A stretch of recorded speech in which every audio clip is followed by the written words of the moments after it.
Hello everyone, welcome to our channel Education Hotspot. So this is one more video in the series of Sociology MCQ.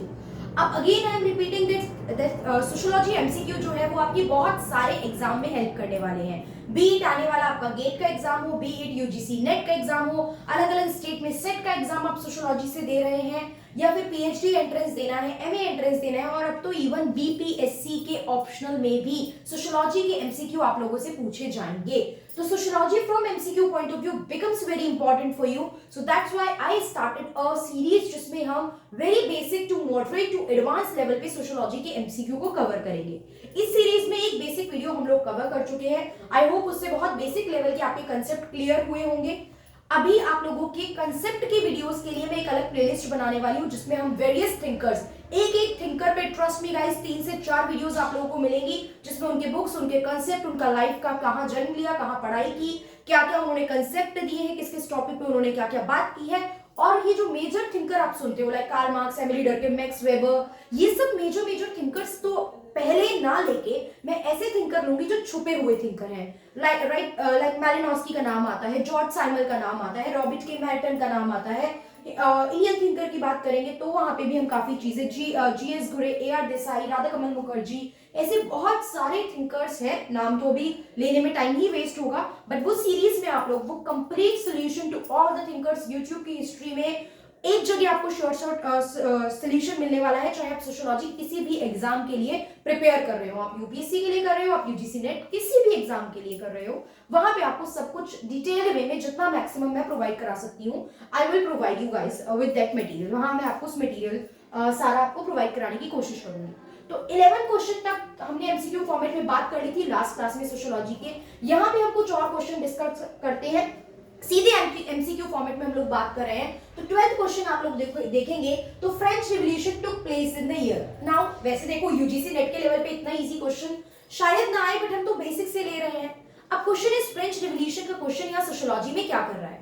तो आपको पता होगा कि जब आपका जो sociology as a subject emerge हुआ उसका एक रीजन फ्रेंच रिवॉल्यूशन भी जाता है। यूपीएससी के लिए मैंने वीडियोस बनाई हुई हैं, उसमें इमर्जेंस का चैप्टर कवर है, वहां पे आप देख सकते हैं।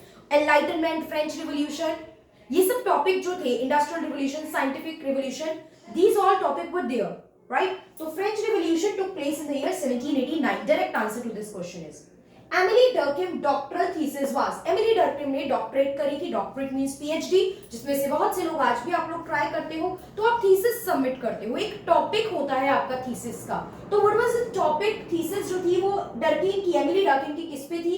It was on division of labour. Society में डिवीजन ऑफ लेबर है, इसी से रिलेटेड इन्होंने एक कंसेप्ट दिया था जिसको आगे डिटेल में हम लोग पढ़ेंगे भी, अभी यहाँ डिटेल में नहीं पढ़ रहे हैं।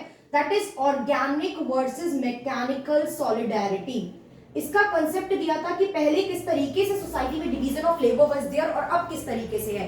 अर्लियर किस तरीके से सोसाइटी होती थी, वहां डिवीजन ऑफ लेबर जो था वो आपको देखने को क्या मिलता था, कम मिलता था। And in today's time that was it was there, division of labour was there. तो एमिली डर्कheim का एक important concept division of labour भी है।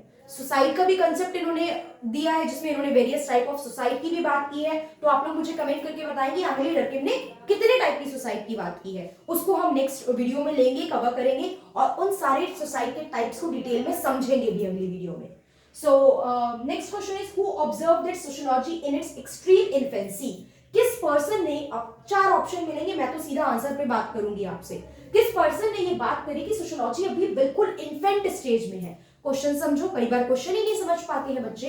इन्फेंट होता है नवजात शिशु, जिस बच्चे ने अभी जन्म लिया, 1 साल का भी नहीं हुआ। तो अगर हम देखें सोशियोलॉजी एक youngest subject, youngest discipline subject जो है आपका माना जाता है, because as compare to history, as compare to polity, as compare to physics, इन सब सब्जेक्ट के कंपैरिजन में सोशियोलॉजी बहुत बाद में एज अ सब्जेक्ट इंट्रोड्यूस हुआ। सोसाइटी की study was there, people was there who are dealing in the society, family था, मैरिज था, everything was there in the society, but इसको एज अ सब्जेक्ट स्टडी किया जाना बहुत लेटर ऑन टाइम पे start किया गया। आप देख रहे हो फ्रेंच रिवॉल्यूशन, इस टाइम से ये चीजें स्टार्ट हुई। तो यस, ये बहुत नया सब्जेक्ट है। तो ये जो वर्ड थे, ये जो वर्ड है ये कीवर्ड है, ठीक है। एक्सट्रीम इन्फेंसी वर्ड अगर आप देखते हो तो आपको आंसर में क्या मार्क करना है? Radcliffe Brown. Clear? What we have to mention is Radcliffe Brown. यहाँ पे रेडक्लिफ ब्राउन. अब रेडक्लिफ ब्राउन एक थिंकर का नाम आया है, एक सोशियोलॉजिस्ट का नाम आया है, but I can not teach you the whole concept in this video because यहाँ मैं कोशिश कर रही हूँ मैं 7-8 क्वेश्चन कवर करूँ. When I pick the concept of Radcliffe Brown, मैं किसी वीडियो में अगर इनका कंसेप्ट लूंगी तो मैं इन पे डिटेल में बात करूंगी. किस आइडियोलॉजी के थिंकर थे ये, क्या इनके वर्क थे. थिंकर्स की वीडियो बनाने वाली हूँ, उसमें डिटेल में आएगा. तो अभी के लिए सिर्फ इतना सुनिए, रेस्ट डिटेल्ड बहुत कुछ होता है. ठीक है? आई एम नॉट सेइंग कि रेडक्लिफ ब्राउन सुन के खत्म हो जाएगा काम. मैं मल्टीपल प्लेलिस्ट के थ्रू, मल्टीपल वीडियोस के थ्रू ओवरऑल आपकी पूरी हेल्प करने की कोशिश करूंगी. But for that I need your support too. Next question. Radcliffe Brown considered sociology as a science of. हर पर्सन ने अपने अपने तरीके से सोशियोलॉजी को, हर थिंकर ने स्टडी किया. किसी ने कुछ कीवर्ड दिए, किसी ने कुछ कीवर्ड दिए. तभी तो सारे थिंकर्स को सेपरेटली पढ़ना पड़ता है. जैसे कि कार्ल मार्क्स के कंसेप्ट है class conflict, production, economics, capitalism, socialism, ये सब देखते हैं. डर्किन की बात आती है तो आप लोग डिवीजन ऑफ लेबर की बात करते हो, सोसाइटी की बात करते हो, वेबर के नाम पे ब्यूरोक्रेसी, अथॉरिटी के टाइप्स, ये सब बात करते हैं. तो सबकी जीएस घुरे बात करें तो इंडोलॉजी का कंसेप्ट देते हैं वो. सबकी अपनी अपनी एक तरीका, एक आइडियोलॉजी, एक एरिया है जहां उन्होंने वर्क किया. तो यहाँ पे अभी आपसे स्पेसिफिकली रेडक्लिफ ब्राउन का नेम देके पूछा कि इन्होंने सोशियोलॉजी को पढ़ा as a science of what. तो he calls that sociology is a science of human society. Radcliffe Brown से रिलेटेड 2 वर्ड इसी वीडियो में मिल गए, science of human society plus it is at extreme infancy. ये दोनों चीजें इन्होंने यूज करी for what, for your subject sociology. Clear? Next बहुत सिंपल सा क्वेश्चन है. Transplanting of the European manner and culture in another society. European culture, European manners, European जो वे है, वे ऑफ लिविंग, और बहुत सारी चीजें जाती हैं कल्चर में. आपका लाइफस्टाइल, आपकी eating habits, culture, dressing style, everything. इस सब को दूसरी सोसाइटी में ट्रांसप्लांट करना. लाइक इंडिया में वेस्टर्न कल्चर को हम लोग अडॉप्ट कर रहे थे, वेस्टर्नाइजेशन का कंसेप्ट था. तो यहाँ पे क्या बोला जाता है? It is known as Europeanization. Now you guys will say ma'am क्या लिख रहे हो यार, ये तो कितना क्लियर आंसर है, ये तो हम कितनी आसानी से पता लगा लेंगे. ये कोई क्वेश्चन था इंक्लूड करने वाला? बट गाइस इस ऐसे ही क्वेश्चन में कई बार कंफ्यूजन हो जाती है बिकॉज ऑप्शन में जो भी चीजें मिलेगी that is related to European, Europeism, Europeanization, इस तरीके से आपको ऑप्शन मिलेगा तो कई बार प्रॉब्लम हो सकती है.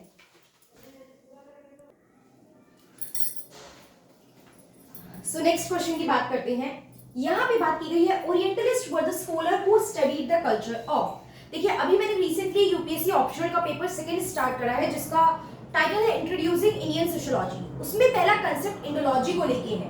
तो इंडोलॉजी की स्टडी में मैंने बताया था, अगर किसी स्टूडेंट ने वो वीडियो देखी है तो यहाँ पे आप समझिए ओरिएंटलिस्ट या ओरिएंटोलॉजी क्या होती है. तो जब ये वर्ल्ड के कल्चर और अलग अलग वर्ल्ड की सोसाइटी को समझने की एक कोशिश चल रही थी, उस टाइम पे वर्ल्ड को 2 पार्ट में डिवाइड किया गया, वेस्ट एंड ईस्ट.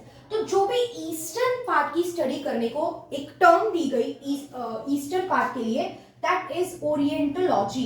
मतलब अगर आप ईस्ट के नेशन, ईस्ट की society, eastern and far eastern society, eastern and far eastern society को अगर आप स्टडी कर रहे हो तो वो कंसेप्ट क्या कहलाएगा? That concept is known as orientology. अब ओरिएंटोलॉजी से ही एक वर्ड इवॉल्व हुआ था, एक कंसेप्ट आया था इंडोलॉजी, जिसमें ये बोला गया कि अगर आप, क्योंकि इंडिया का कल्चर यूनिक है, इंडिया के ट्रेड्स यूनिक है, इंडिया में कुछ अलग सिस्टम कल्चर ऐसे चल रहे हैं जो बाकी कल्चर में नहीं है, तो इंडिया को हम बाकी कंट्री के साथ मिक्स करके नहीं पढ़ सकते, तो इंडिया को हम पढ़ेंगे सेपरेट. तो वहीं से एक कंसेप्ट आया था दैट इज इंडोलॉजी. तो अभी यहाँ वैसे इंडोलॉजी का क्वेश्चन नहीं है बट स्टिल टॉपिक समझाया तो समझा देती हूँ. इंडोलॉजी, और इंडोलॉजी की स्टडी इंडिया में जो थे, जिसको फादर ऑफ इंडियन सोशियोलॉजी भी बोला जाता है, दैट इज जीएस घुरे, उन्होंने की थी. Govind Sadashiv Ghurye, GS Ghurye is known as father of Indian sociology. एक क्वेश्चन और कवर हुआ आपका.